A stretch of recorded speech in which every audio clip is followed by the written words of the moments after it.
bersamaku. Menunggu kasih-Mu, damai hatiku, tak ingin ku terlepas dari-Mu. Terlalu berharga kasih-Mu Bapa, tak terganti selama-lamanya.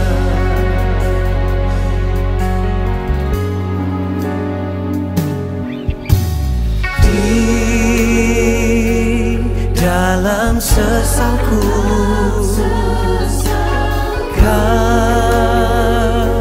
semua salahku, cinta-Mu ampuni, menyucikan semua dosaku.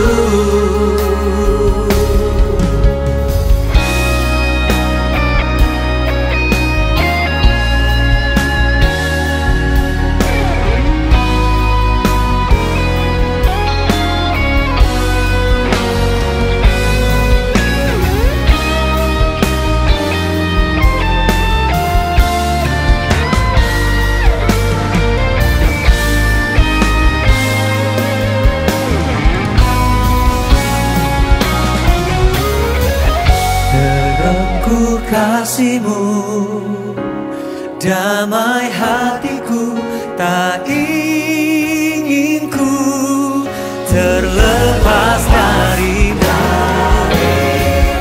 Terlalu berharga kasih-Mu Bapa, tak terganti selama-lamanya. Damai hatiku, tak ingin ku terlepas dari-Mu. Terlalu berharga kasih-Mu Bapa, tak terganti selama-lamanya.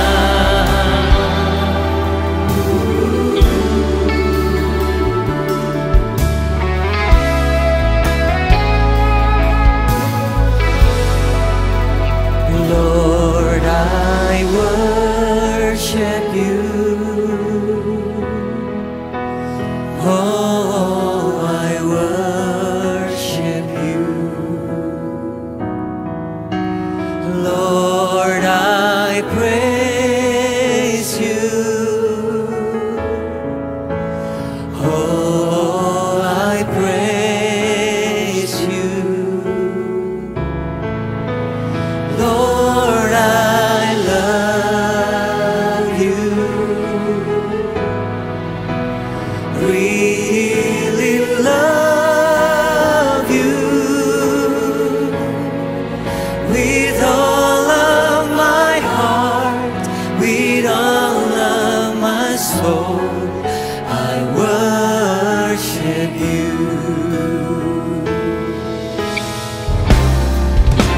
Lord, I worship You. Oh, I worship You.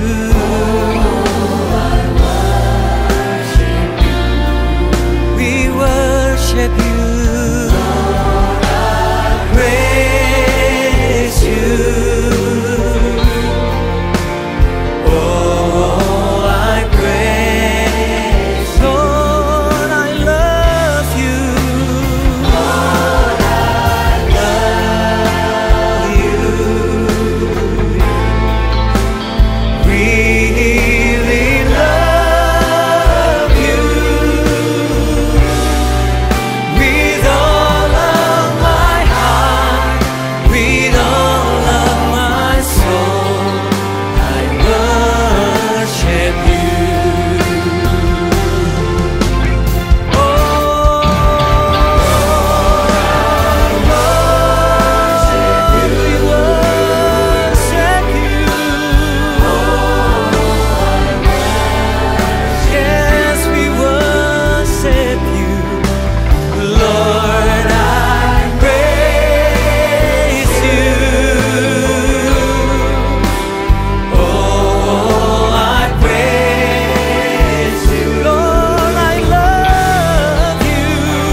percaya semuanya karena kasih dan kemurahan-Nya. Amin. Mari kita mau bersyukur siang hari ini. Kita mau memberikan yang terbaik. Kita mau bawa setiap pujian penyembahan kita bagi Tuhan. Mari sama-sama kita satu dalam doa. Tuhan, sungguh besar Engkau, sungguh mulia dan ajaib perbuatan-Mu atas setiap hidup kami. Kami begitu bersyukur Tuhan, karena Engkau baik, Engkau ajaib, Engkau luar biasa. Terima kasih banyak Tuhan untuk penyertaan Tuhan yang tak pernah henti-hentinya kami rasakan Tuhan. Siang hari ini Bapa, kami mau membawa setiap pujian, penyembahan kami, setiap rasa syukur kami di hadapan-Mu. Kami mau berdoa menyembah Engkau karena kami percaya Tuhan, kuasa-Mu bekerja melawat setiap kami ketika kami menyembah Tuhan. Terima kasih Tuhan Yesus, Engkau yang ditinggikan, Engkau yang dimuliakan. Mari sama-sama kita bangkit berdiri. Kita mau nyanyikan pujian ini.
kasih tepuk tangan yang paling meriah lebih lagi untuk Tuhan kita.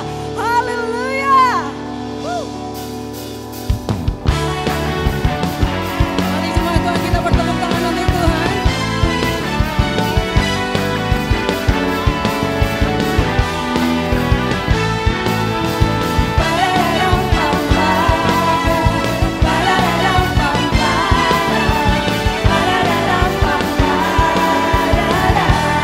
Semuanya nyatakan.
Semua diberkati, amin.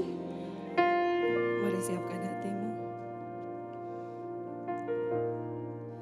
Terima kasih Tuhan. Untuk segala kebaikan-Mu Tuhan yang kami bisa rasakan sampai saat ini. Dan saat ini kami mau lebih lagi Tuhan. Menyembah-Mu dalam roh dan kebenaran. Thank you Jesus.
Paling meriah untuk Tuhan kita yang luar biasa.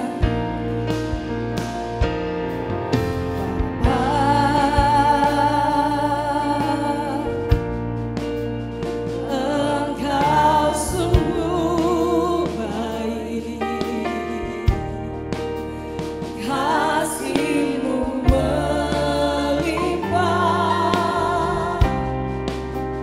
di hidupku.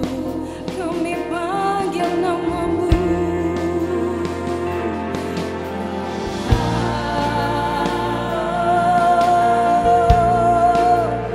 Ku berterima kasih berkat-Mu hari ini yang Kau sediakan bagi kami.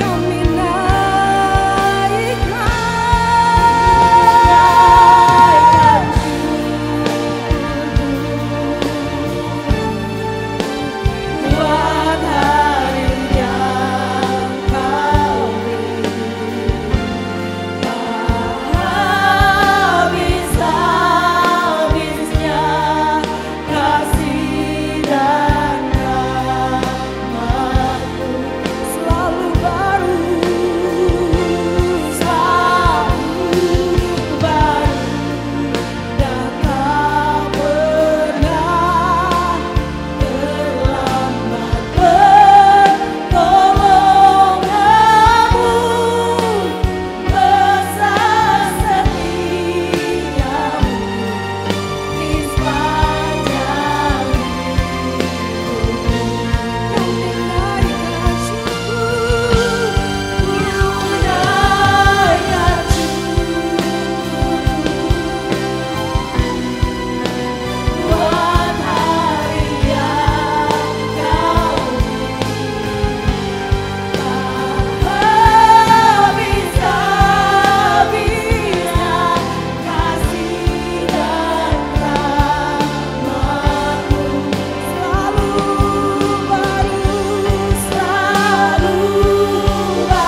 worship your holy name.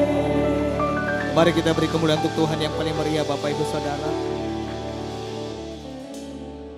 Hanya Kau yang layak kami sembah dan kami tinggikan.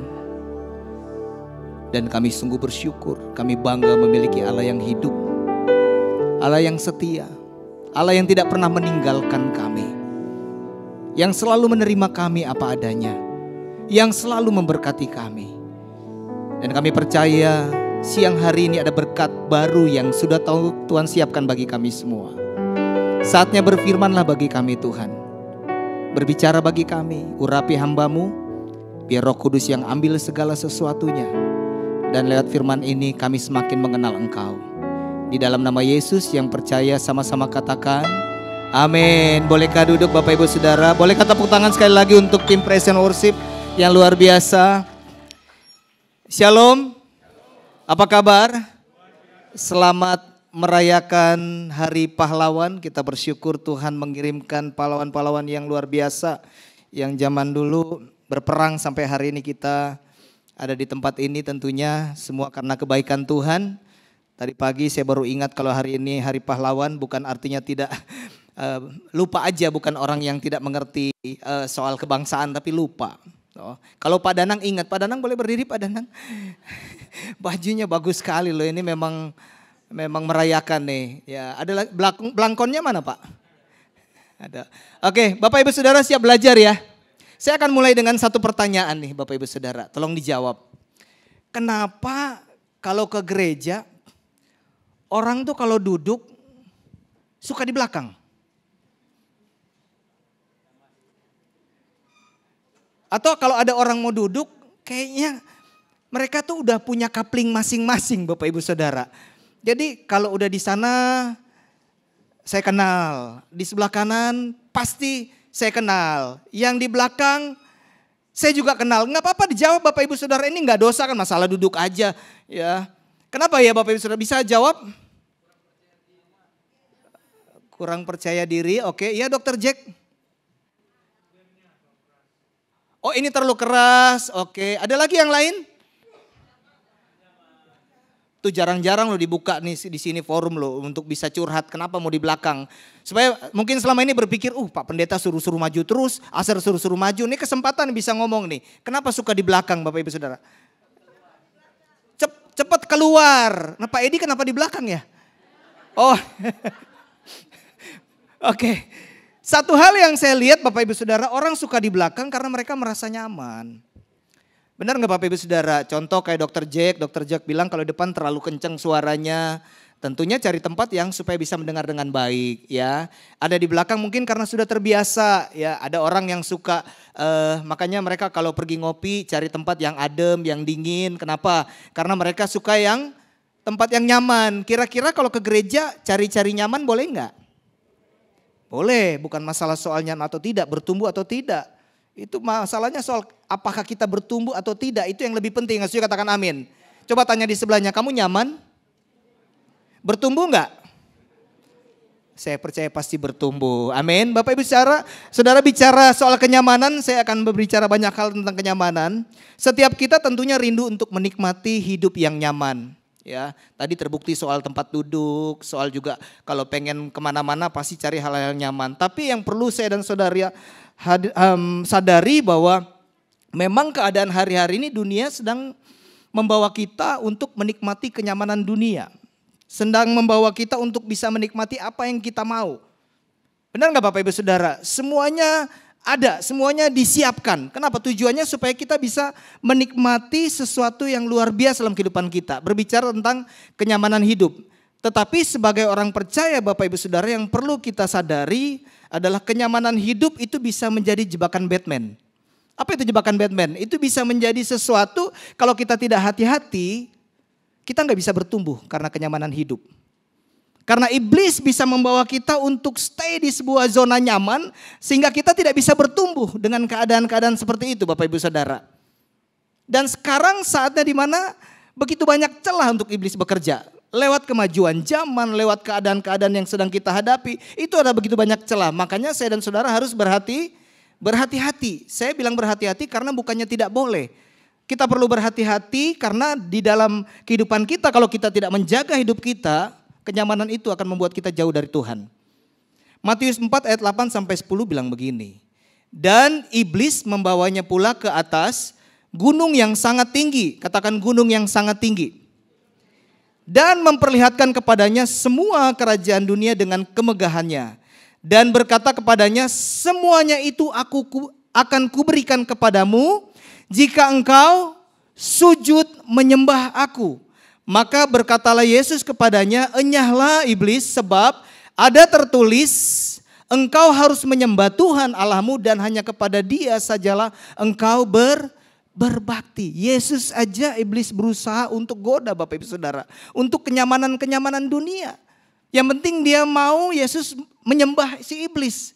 Nah hati-hati Bapak Ibu Saudara, kenyamanan-kenyamanan yang kita nikmati hari-hari ini, itu bisa membuat kita jauh dari Tuhan. Kalau kita jauh sama Tuhan berarti kita lupa sama Tuhan. Kalau kita lupa sama Tuhan, saya dan saudara akan menjadi orang-orang yang sombong. Katakan orang-orang yang sombong. Judul khotbah hari ini Bapak Ibu Saudara, hati-hati dengan kenyamanan hidup. Karena saya dan saudara sekali lagi bisa menjadi orang-orang yang lupa sama Tuhan sama sombong. Ulangan 8 ayat 12 sama 14 bilang begini. Terjemahan bahasa Indonesia masa kini.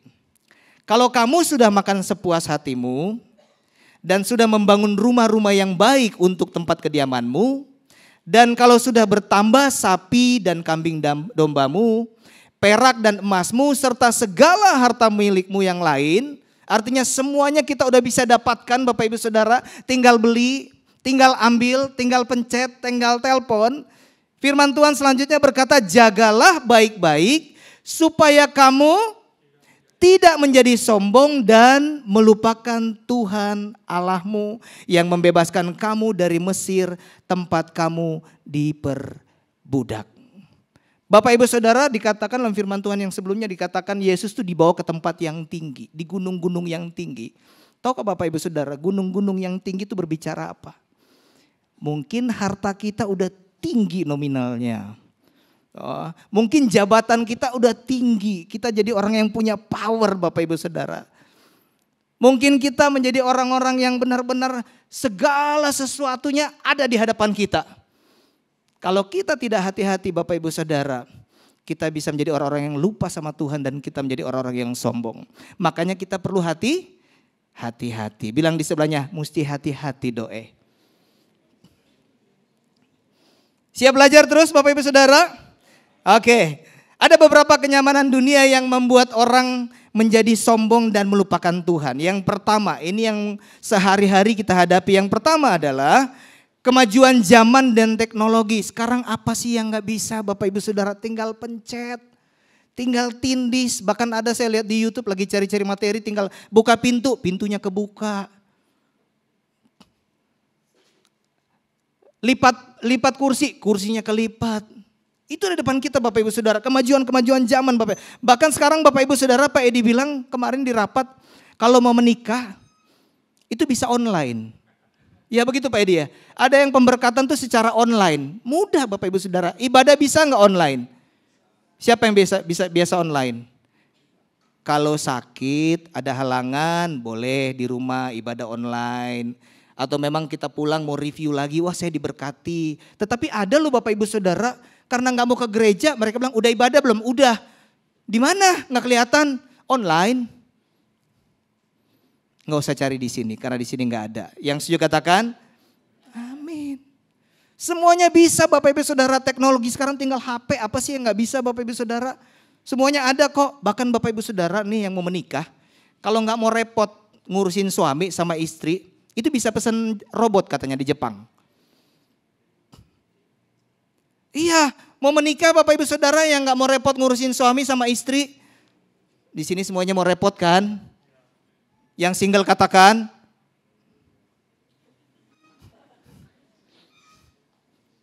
Bisa pesan robot Bapak Ibu Saudara. Pekerjaan-pekerjaan semuanya sekarang pakai robot kok banyak. Roma 12 ayat 2 bilang begini. Janganlah kamu menjadi serupa dengan dunia ini. Karena saya dan saudara diciptakan serupa dengan Kristus bukan dengan dunia. Yang setuju katakan amin. Tetapi berubahlah oleh pembaharuan budimu sehingga kamu dapat membedakan manakah kehendak Allah, apa yang baik, yang berkenan kepada Allah dan yang sempurna. 1 Tesalonika 5 ayat 21 sampai 22 bilang begini. Ujilah segala sesuatu dan peganglah yang baik. Jauhkanlah dirimu dari segala jenis kejahatan. Ada begitu banyak hal yang kita hadapi karena kemajuan-kemajuan zaman Bapak Ibu Saudara, hal-hal yang baru. Yang kelihatan bagus belum tentu itu benar loh Bapak Ibu Saudara. Bagus Bapak Ibu Saudara, tapi benar enggak? Kita bisa tahu dari mana? Segala sesuatu biarpun bagus, kalau itu membuat kita jauh dari Tuhan, itu enggak baik. Diuji dulu. Jangan gara-gara sesuatu itu kita enggak ke gereja. Kita konflik sama pasangan kita. Sesuatunya apa Bapak Ibu Saudara? Kita yang tahu. Kita yang tahu. Paling gampang apa? HP. Benar enggak Bapak Ibu Saudara? Diuji dulu. Ini membuat saya semakin dekat sama Tuhan atau semakin jauh? Kalau semakin jauh udah tinggalin aja. Bilang di sebelahnya, kasih tinggal Jo. Yang kedua Bapak Ibu Saudara, yang kedua. Kenyamanan-kenyamanan yang bisa membuat kita lupa dan menjadi sombong adalah kekayaan dan kekuasaan. Boleh nggak kaya Bapak Ibu Saudara? Boleh nggak punya kekuasaan? Boleh. Tetapi jangan untuk merendahkan orang lain. Jangan kekayaan kita untuk ngatur orang lain. Lu siapa sih? Lu mah anak kemarin. Lu nggak kenal gua. Gua udah lama di sini.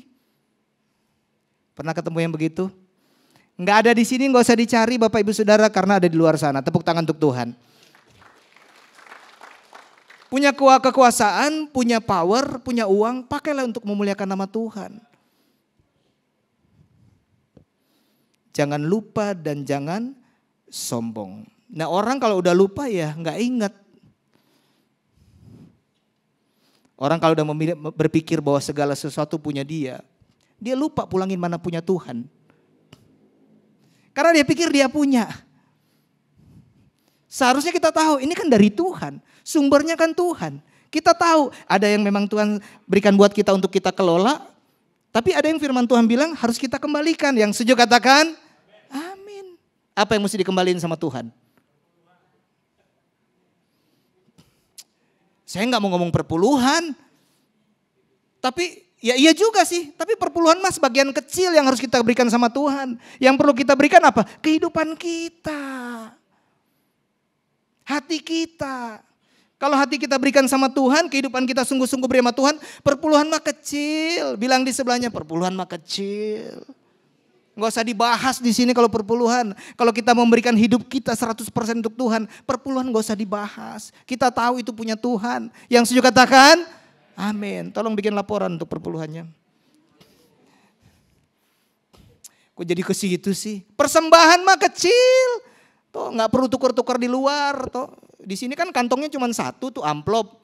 Jadi nggak usah khawatir. Utuh-utuh aja diisi. Nggak usah ke warung cari uang kecil karena mau bagi 4. Yang mengerti katakan satu aja tapi yang berarti. Yang terbaik untuk Tuhan. Bukan nominal tapi dari hati. Itu yang mesti dikasih sama Tuhan. Ulangan 8 ayat 17 sampai 20 bilang begini. Maka janganlah kau katakan dalam hatimu, kekuasaanku dan kekuatan tanganku lah yang membuat aku memperoleh kekayaan ini. Wah ini bahaya. Ini karena saya nih. Kalau nggak ada saya, kalau bukan karena saya. Ini semua karena saya. Bahaya Bapak Ibu Saudara. Bilang di sebelahnya bahaya. Tetapi haruslah engkau ingat kepada Tuhan Allahmu. Sebab dialah yang memberikan kepadamu kekuatan untuk memperoleh kekayaan. Kita mah gak bisa apa-apa tanpa Tuhan Bapak Ibu Saudara. Ini firman Tuhan udah ngomong. Dengan maksud apa? Maksud meneguhkan perjanjian yang diikrarkannya dengan sumpah kepada nenek moyangmu. Seperti sekarang ini. Tetapi jika engkau sama sekali melupakan Tuhan Allahmu dan mengikuti Allah lain, beribadah kepadanya dan sujud menyembah kepadanya, aku memperingatkan kepadamu hari ini, katakan hari ini, bahwa kamu pasti binasa, firman Tuhan bilang. Seperti bangsa-bangsa yang dibinasakan Tuhan di hadapanmu, kamu pun akan binasa sebab kamu tidak mau mendengarkan suara Tuhan Allahmu. Yang ketiga Bapak Ibu Saudara, yang ketiga. Yang bisa kenyamanan-kenyamanan yang bisa membuat kita menjadi sombong dan lupa sama Tuhan. Yang ketiga adalah pengetahuan dan kepintaran. Orang kalau terlalu pinter, coba diajarin. Belum selesai ngomong dia udah bilang, gue udah tahu maksud lo. Iya udah tahu. Iya ngerti tapi gak dilakukan. Bapak Ibu Saudara, waktu itu kami melayani sebuah kedukaan.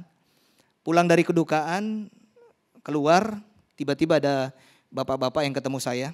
Saya lagi ngobrol dengan Pak Yudi, lalu bapak-bapak itu duduk di sebelah, berdiri di sebelah lama sekali. Bapak cuman, ya udahlah, rencana mau makan dengan Yudi nggak jadi. Akhirnya saya ngobrol dengan bapak itu. Saya bilang, ya shalom Pak. Oh iya Pak Pendeta, boleh minta waktu sebentar? Oh boleh. Ada yang bisa saya bantu? Iya, saya mau coba ada sesuatu yang mau saya konseling, ngobrol sedikit, minta masukan firman gitu. Oh iya boleh. Dia mungkin sekitar 55 sampai 60 tahun dengan anaknya satu. Lalu dia dari gereja lain ngobrol. Saya lagi bergumul di gereja saya dengan pemimpin saya, dengan gembala saya. Oh iya, bergumul apa Pak? Gini loh Pak, saya waktu itu ada di dalam sebuah family cell, lagi sharing tiba-tiba diberhentiin tanpa alasan yang tepat gitu. Ya saya kecewa dong Pak. Oh ya, terus ya udah sekarang saya udah jarang ke gereja nih Pak. Jarang ke gereja juga habis itu pulang langsung pulang. Biasa kita tegur-teguran. Ini enggak, pokoknya saya menunjukkan saya punya protes dengan seperti itu. Oh gitu, lalu baiknya gimana? Baiknya Pak, Bapak pergi aja lebih dahulu. Minta maaf sama dia. Mungkin dia gak tahu Bapak lagi ada masalah. Mungkin dia gak ingat. Mendingan pergi aja. Kan kita yang dewasa harus duluan. Bapak aja datang ke sana, kan firman Tuhan kalau kita gak mengampuni orang lain, kita juga gak bisa menerima pengampunan dari Tuhan. Jadi Bapak sebagai hamba Tuhan ya silakan. Ah Pak, gak bisa begitu, dia kan pemimpin. Dia kan gembala, harusnya punya pekaan dong. Udah lihat jemaatnya jarang datang, harusnya dia datang dong. Datang ke kita dong, ngobrol, tanya ada apa. Masa saya mesti pergi dalam hati, tadi minta nasihat. Saya bilang, iya tapi firman, saya juga tahu Bapak firmannya itu saya juga gak tahu. Dia bilang begitu. Pakai ayat lagi, dia tambah beberapa ayat lebih mantap. Oh ini jago ayat juga. Tapi dia bilang, ya udah Bapak kan udah ngerti, pergi aja. Oh enggak mesti dia yang ke saya duluan. Ya terlalu pinter. Pernah ketemu begitu Bapak Ibu Saudara, diajarin, dikasih tahu, malah dia ngajarin kita balik. Dia tambah ayat. Kalau kita nggak hafal ayat kan bingung juga Bapak Ibu Saudara kan. Pendeta juga suka lupa, kalau Pak Edi mah enak ingat awat banyak. Kadang kan kalau dibawa ayat bingung. FCL yang pernah ketemu katakan, kapan mau berubah kalau begitu? Kenapa? Karena terlalu pintar. Orang kalau terlalu pintar, sulit dikasih nasihat. Tapi suka kasih nasihat.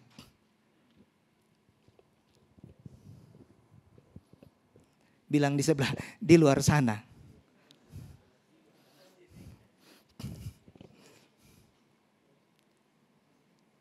Orang kalau terlalu pintar ke gereja tuh kritik mulu.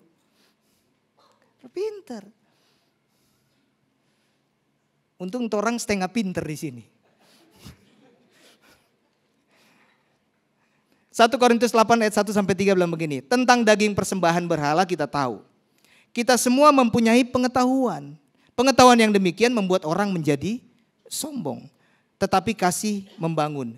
Jika ada seorang menyangka bahwa ia mempunyai sesuatu pengetahuan, maka ia belum juga mencapai pengetahuan sebagaimana yang harus dicapainya. Berarti Bapak Ibu Saudara, orang yang terlalu pintar sebenarnya dia nggak tahu apa-apa. Tetapi orang yang mengasihi Allah, ia dikenal oleh Allah. Yang keempat, masih semangat semuanya? Tepuk tangan dulu untuk Tuhan Bapak Ibu Saudara.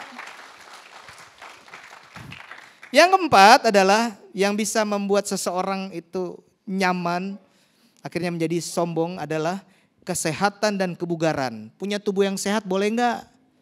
Boleh. Punya badan yang bugar boleh enggak? Six-pack, berotot. Saya berotot cuman satu. Makanya ditutup. Cuman satu, enggak ada di sini, di sini. Tutup. Boleh Bapak Ibu Saudara. Tetapi jangan karena kita pengen sehat, pengen bugar, kita salah menempatkan prioritas kehidupan kita. Sehat menjadi sesuatu yang paling penting. Pagi bisa olahraga, pagi-pagi yuk kita janjian olahraga. Oh jam 4 udah siap, udah tinggal pergi Bapak Ibu Saudara. Tapi kalau diajak doa pagi, Susah. Tapi kalau bilang kesehatan Bapak Ibu Saudara, beli. Mau suntik di mana? Boleh. Obat apa? Boleh. Sedot di mana? Boleh. Yang penting kelihatan sehat dan bugar. Sekali lagi, di luar sana. Ini agak tegang Bapak Ibu Saudara. Bilang di luar sana. Nggak usah cari-cari begini-begini. Enggak. Firman Tuhan ini untuk orang. Buat yang khotbah juga. Buat orang semua. Amin. Beri kemuliaan untuk Tuhan. 1 Timotius 4 ayat 8 bilang begini. Latihan badani terbatas gunanya, tetapi ibadah itu berguna dalam segala hal karena mengandung janji baik untuk hidup ini maupun untuk hidup yang akan datang. Sehat bagus, tapi juga nggak usah takut juga kalau sakit. Ada sakit yang Tuhan izinkan untuk memuliakan nama Tuhan. Nggak usah dipaksa. Nah 4 hal ini Bapak Ibu Saudara, kenyamanan-kenyamanan ini nih yang ada dalam kehidupan kita sehari-hari, saya dan saudara harus hati-hati. Jangan sampai terikat. Karena bukan sesuatu yang kelihatannya langsung blek, langsung gak boleh, enggak. Ini perlahan-lahan loh kalau keterikatan itu. Tanpa kita disadari kita udah di dalamnya. Nah ada beberapa ciri nih Bapak Ibu Saudara yang bisa introspeksi diri kita masing-masing di saat kita mendengarkan ini. Yang sudah mulai terikat atau bahkan terikat dalam kenyamanan hidup. Yang pertama Bapak Ibu Saudara, orang-orang yang sudah terikat, mereka menganggap ibadah bukanlah sesuatu yang penting. Ibadah penting gak sih Bapak Ibu Saudara? Tapi kenapa di luar sana masih ada yang suka terlambat? Saya juga bingung loh. Yang paling penting di saat ibadah di mana? Di awal, di tengah atau di akhir? Di pas praise and worship, khotbah atau doa berkat. Tapi ada yang begini loh Bapak Ibu Saudara, masih praise and worship gua belum khotbah. Ada yang lebih parah, pernah Bapak Ibu Saudara ketemu, yang penting ada Riki dapat berkat. Yang penting sempat terima berkat, katanya gitu. Yang penting yang mana Bapak Ibu Saudara? Dari awal Bapak Ibu Saudara kita datang lagi menyembah Tuhan. Firman belum dibagikan. Roh Kudus sudah bekerja. Kuasa Tuhan tuh udah bekerja. Mujizat tuh udah terjadi di saat kita menyembah Tuhan. Enggak usah tunggu harus al-firman, tunggu khotbah atau doa berat. Enggak, dari awal kita datang. Hati kita fokus dengan Tuhan. Tuhan sudah bekerja. Semuanya penting. Bilang di sebelah, so itu jangan terlambat ya. Kadang-kadang Tadi pagi Bapak Ibu Saudara, untung ibadah 2, jadi membandingkannya di bawah. Ini gak ada yang masuk tadi pagi, oh ada pelayan-pelayan kuat. Semua ibadah baru dapat lihat tuh orang-orang rame. Oh ini sepi amat nih. Dalam hati ini pada ada acara apa ya, pengucapan gak ada. Oh mungkin mereka upacara kali ya. Udah mau ibadah baru mulai pada datang orang-orangnya. Untung ibadah 2 udah rame. Soalnya tadi saya langsung di sini gak sempat lihat di belakang. Yang di jamaah Tuhan katakan, untung pada senyum semua, saya jadi agak damai sedikit. Kita sama-sama belajar ya Bapak Ibu Saudara. Semuanya mau maju bersama-sama Tuhan. Harus buka hati.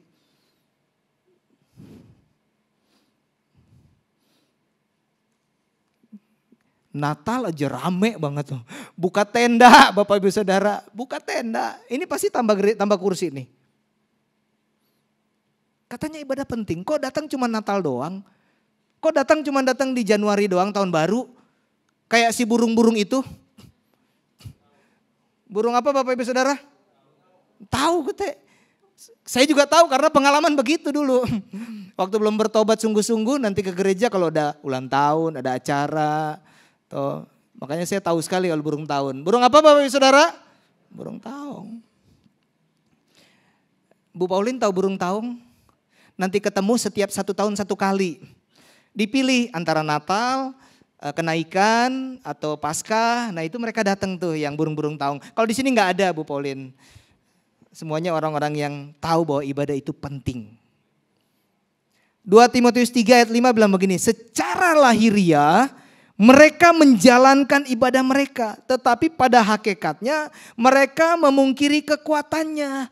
Buat apa ke ibadah ya begitu? Benar nggak Bapak Ibu Saudara? Kita datang ke ibadah tapi kita nggak percaya kuasa Tuhan yang bekerja dalam kehidupan kita sehari-hari. Itu sama dengan kamu percaya nggak? Percaya. Tapi disuruh melakukan firman gak mau. Percayanya cuma di mulut doang, tapi dia gak mau melakukan apa yang firman Tuhan bilang. Kamu harus mengampuni, gak mau. Kamu harus memberi, gak mau. Tapi kalau ditanya kamu percaya Tuhan gak? Percaya. Kenapa? Karena mereka memungkiri kuasa Tuhan. Matius 15 ayat 8-9 bilang begini. Bangsa ini memuliakan aku dengan bibirnya, padahal hatinya jauh daripadaku. Haleluya, haleluya. Setiap ketemu, shalom apa kabar? Haleluya. Ditanya apa kabar? Haleluya, haleluya. Tapi hatinya jauh, firman Tuhan bilang, Bapak Ibu Saudara. Percuma mereka beribadah kepadaku, sedangkan ajaran yang mereka ajarkan ialah perintah manusia. Bukankah kadang-kadang kita ke gereja dengar firman, pendetanya bilang seperti ini, FCL-nya bilang seperti ini. Keluar, kita lebih ikutin bos kita bilang. Pimpinan kita bilang, kenapa? Karena kita cari nyaman. Mungkin kita ingin dipromosi. Mungkin supaya kita dekat sama pemimpin. Kita tahu firman, tapi kita gak mau praktek.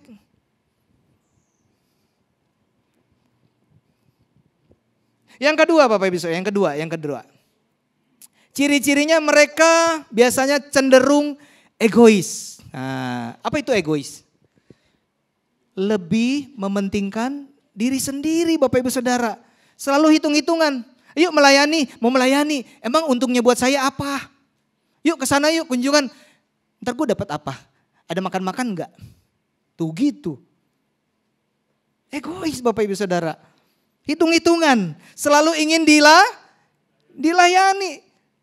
Tapi gak mau melayani. Selalu ingin menerima. Gak pernah mau memberi. Kalau salaman tuh kalau orang kalau selalu ingin menerima tuh. Karena selalu menerima, giliran salaman, shalom, dia begini nih lupa. Begini. Habis biasa begini. Lupa kalau salaman tuh begini. Kenapa? Karena biasa begini. Di sini gak ada. Tepuk tangan untuk Tuhan. Melayani Bapak Ibu Saudara. Karena saya dan saudara dipanggil Tuhan untuk melayani loh. Galatia 5 ayat 13 bilang begini. Saudara-saudara memang kamu telah dipanggil untuk merdeka. Tetapi janganlah kamu mempergunakan kemerdekaan itu, kenyamanan itu sebagai kesempatan untuk kehidupan dalam dosa. Melainkan layanilah seorang akan yang lain oleh kasih. Bahkan Yesus sendiri Bapak Ibu Saudara turun ke bumi. Menjadi contoh, menjadi teladan. Dia datang untuk melayani, bukan untuk dilayani. Pertanyaannya, sudah melayani belum? Coba tanya, sudah melayani belum? Nah melayani gak harus selalu di gereja loh Bapak Ibu Saudara. Di rumah di saat kita hormat sama pemimpin kita, suami kita udah melayani. Di saat kita mau tunduk sama suami kita melayani. Di saat kita mengasihi istri kita melayani. Di saat kita didik anak-anak kita menjadi anak-anak yang takut akan Tuhan, kita lagi melayani. Yang setuju katakan amin. Coba tanya di sebelahnya, kamu udah melayani belum?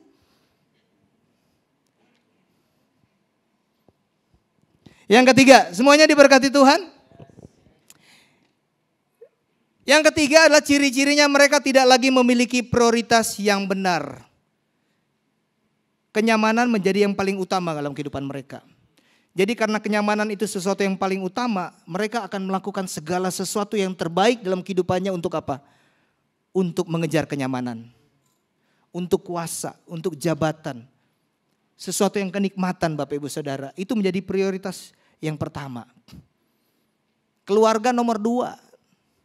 Tuhan mah nanti aja, ibadah mah nanti aja. Yang penting kita bisa dapat untung. Yang penting usaha kita bisa maju. Yang penting kita bisa dipromosi. Nah untuk ini orang tuh bisa jor-joran loh Bapak Ibu Saudara. Mereka bisa melakukan yang terbaik. Mereka bisa capek untuk itu. Mereka bisa berkorban untuk itu. Kenapa? Karena itu sesuatu yang penting buat mereka. Tuhan tidak lagi yang penting dalam kehidupan mereka. Bukan lagi yang prioritas Bapak Ibu Saudara. Tapi kalau diajak ke gereja mereka biasanya apa? Banyak alasan. Aduh lagi sibuk. Aduh lagi ada masalah nih kita perlu ini. Nah kalau ada masalah malah harus ke gereja. Yang setuju katakan amin. Matius 6 ayat 19-21 bilang begini Bapak Ibu Saudara. Bukan gak boleh ya Bapak Ibu Saudara. Kita hidup di dunia. Kita diberkati Tuhan menciptakan segala sesuatu untuk kita bisa nikmati kok. Tapi kita harus hati-hati. Jangan sampai kejebak. dengan kemajuan zaman, dengan hal-hal yang kelihatannya begitu menjanjikan. Dan kita mulai lupa bahwa yang memberkati kita, segala sesuatunya itu dari Tuhan. Bagaimana caranya kita terhindar atau keluar dari kenyamanan dunia? Enggak ada cara lain. Kalau Bapak Ibu Saudara siang hari ini mendengarkan firman Tuhan hari ini, diberkati dan tiba-tiba diingatkan, oh iya ya, sekarang saya udah sering terlambat. Mungkin karena sibuk malam, olahraga, main bulu tangkis sampai jam 10. Bertobat. Kita gak mampu bangun pagi, berarti jangan main hari Sabtu, ganti hari dong. Itu orang-orang yang menganggap ibadah itu penting. Gara-gara mau ada kegiatan-kegiatan yang mungkin bisa ditunda, kita gak jadi ibadah doa pagi, capek. Ya udah, dirubah waktunya, minta hikmat sama Tuhan. Kita prioritaskan Tuhan. Kalau di jamaah Tuhan, di lawat Tuhan, ambil keputusan bertobat. Gak ada cara lain kok. Langkah awal untuk perubahan itu hanya satu, bertobat. Bilang di sebelahnya, bertobat. Aduh Pak Pendeta, saya mah udah bertobat dari New Life yang lama. Udah lama nih bertobat. Iya. Sekarang seperti apa? Bertobat tuh gak cuma sekali. Bertobat tuh bicara apa? Hidup di dalam pertobatan. Setiap kali kita melakukan sesuatu yang tidak baik, kita masuk dalam kehidupan kenyamanan dunia, diingatkan Roh Kudus, langsung bertobat. Tuhan minta ampun, kita sudah mulai salah prioritas dalam kehidupan saya. Dibalik lagi, langsung bertobat. Nah dimulai dari mana? Sadar. Orang kalau mau bertobat yang langkah awal apa? Sadar dulu. Kita harus sadar nih, hari ini sadar gak? Sadar gak bahwa kehidupan kita sekarang ini udah mulai melenceng karena kehidupan dunia. Karena kenyamanan-kenyamanan. Kalau kita sadar, kita tahu kita salah, minta ampun dan kita berbalik. Bilang berbalik. Jangan saya sadar nih, wah iya nih Pak Steven khotbahnya aduh tajam banget nih, saya sadar. Tapi jalan terus, minggu depan terlambat lagi, berikut gak doa lagi, berikut family cell gak datang lagi. Ya itu menyesal Bapak Ibu Saudara. Berbalik. Berbalik artinya apa? Mulai meninggalkan cara hidup yang lama. Kalau selama ini fokus kita cuma buat yang senang-senang doang, uang, sesuatu yang sebenarnya bukan yang paling utama dalam kehidupan kita, kita tanggalkan Bapak Ibu Saudara. Dan mulai apa? Mulai mencari sungguh-sungguh kerajaan Allah dan kebenarannya. Bangkitkan lagi kehidupan rohani kita. Karena itu yang paling penting dalam kehidupan kita. Sampai hari ini saya bisa bertahan melayani. Cuman karena apa? Saya terus menjaga roh saya dengan Tuhan. Kalau enggak kuat. Kenyamanan-kenyamanan dunia ini begitu luar biasa. Pendeta juga manusia Bapak Ibu Saudara. Jalan-jalan kalau lihat wanita-wanita ngelis-ngelis gitu ya bahasa Sunda, terus pakai baju agak gini, mata juga bisa belok begini. Wah ini gak benar. Sungguh-sungguh mencari kerajaan Allah. Mulai lagi untuk rajin berdoa, beribadah, komunitas sel. Saya tutup dengan ayat firman Tuhan, Matius 6 ayat 33 bilang begini. Tetapi carilah dahulu kerajaan Allah dan kebenarannya, maka semuanya itu akan ditambahkan kepadamu. Masalahnya ada banyak orang yang dicari, yang pertama yang ditambahkannya. Kebalik Bapak Ibu Saudara, firman Tuhan bilang cari dahulu kerajaan Allah dan kebenarannya. Yang ditambahin itu nggak usah dicari, itu bagiannya Tuhan. Dan Tuhan tidak pernah gagal. Dan Tuhan tidak pernah ingkar janji. Lakukan bagian kita, mencari Tuhan dan kebenarannya, kerajaan dan kebenarannya. Tuhan pasti memberkati kita. Beri kemuliaan untuk Tuhan. Hari ini kita belajar hati-hati dengan kenyamanan hidup. Karena kenyamanan hidup bisa membuat kita menjadi sombong dan lupa sama Tuhan. Beberapa kenyamanan dunia yang bisa mengikat kita, yang perlu kita hindari adalah kemajuan zaman dan teknologi yang pertama. Yang kedua, kekayaan dan kekuasaan. Yang ketiga, pengetahuan dan kepintaran. Keempat, kesehatan dan kebugaran. Ciri-ciri yang bisa menjadi bahan introspeksi kita Bapak Ibu Saudara. Apakah kita benar-benar masih di dalam rel yang benar atau enggak? Yang pertama, ciri-ciri orang terikat dengan kenyamanan adalah menganggap ibadah sesuatu yang tidak penting. Yang kedua, cenderung egois. Dan yang ketiga, tidak memiliki prioritas yang benar. Biar firman Tuhan ini terus jatuh di tanah hati yang subur, membuat kita semakin dewasa dalam Tuhan dan diberkati Tuhan. Terima kasih Tuhan, hamba sudah selesai. Biar Roh Kudus yang menyempurnakan apa yang sudah disampaikan. Kami memiliki pengertian dan kami memiliki respon yang benar. Sehingga kami tidak terikat dengan tawaran-tawaran dunia, tetapi hidup kami memuliakan Tuhan. Di dalam nama Yesus yang percaya katakan, amin. Sekali lagi beri kemuliaan bagi Tuhan kita yang luar biasa. Shalom. Masih semangat? Oke Bapak Ibu, sebagaimana biasa kita akan saling sapa menyapa. Family time, mari kita keluar, kita berdiri semua, kita keluar dari tempat duduk. Dan kita saling menyapa satu dengan yang lain, yang belum kenal tentunya kita berkenalan. Dan katakan hati-hati dengan kenyamanan hidup.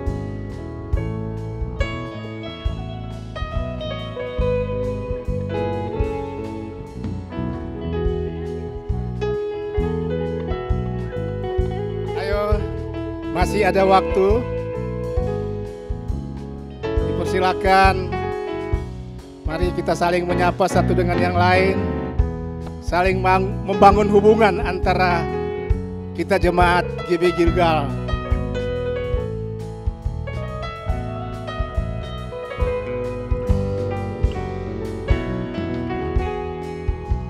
Oke, terima kasih Bapak Ibu. Silakan duduk. Dan saat ini kami mau menyapa bagi jemaat yang baru pertama kali hadir di tempat ini.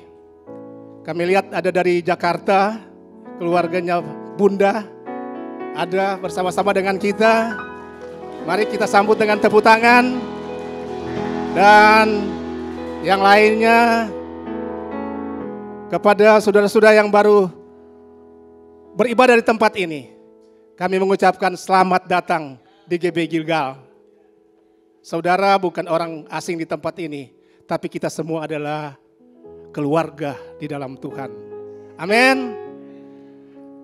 Dan saat ini kita akan dengarkan pengumuman. Bulan Desember sudah tidak lama lagi, tinggal berapa hari lagi.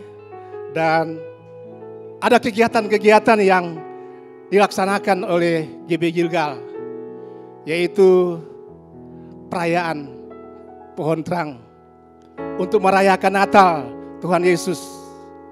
Dan mari kita catat tanggal-tanggalnya untuk perayaan Natal Youth tanggal 7 Desember. Mari tepuk tangan semua untuk Youth.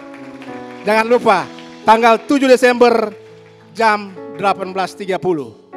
Kita semua sama-sama mengikuti perayaan Natal. Dan yang kedua, perayaan Natal Kid pada tanggal 13 Desember 2024. Dipersilakan Bapak Ibu membawa anak-anak untuk sama-sama kita mengikuti perayaan Natal di tanggal 13 Desember.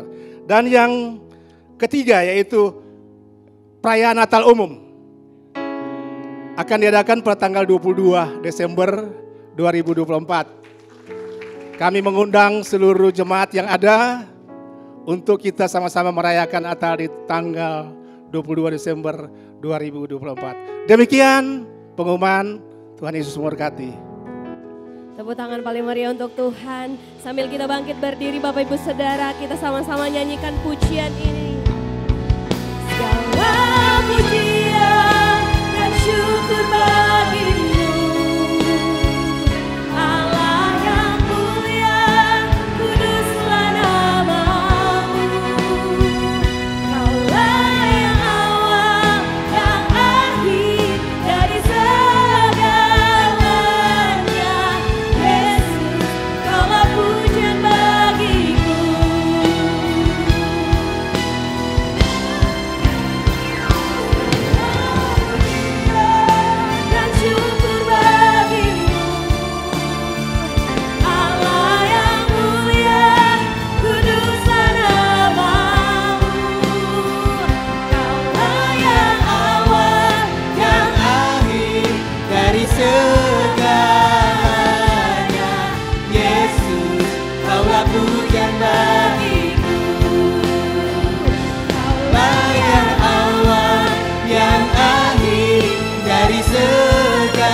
Terima kasih Tuhan, Engkau begitu baik dalam kehidupan kami.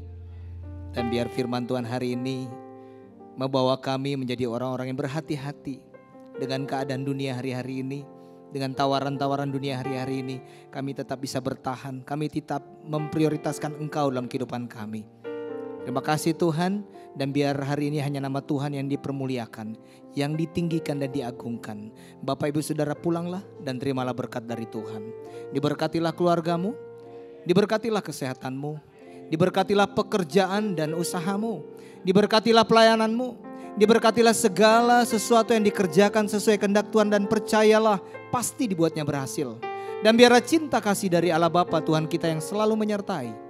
Dengan perantaraan kuat kuasa Roh Kudus, Dia akan selalu menghibur, menolong, bahkan membela Bapak Ibu Saudara siang hari ini. Sampai Yesus datang kali yang kedua menjemput kita semua.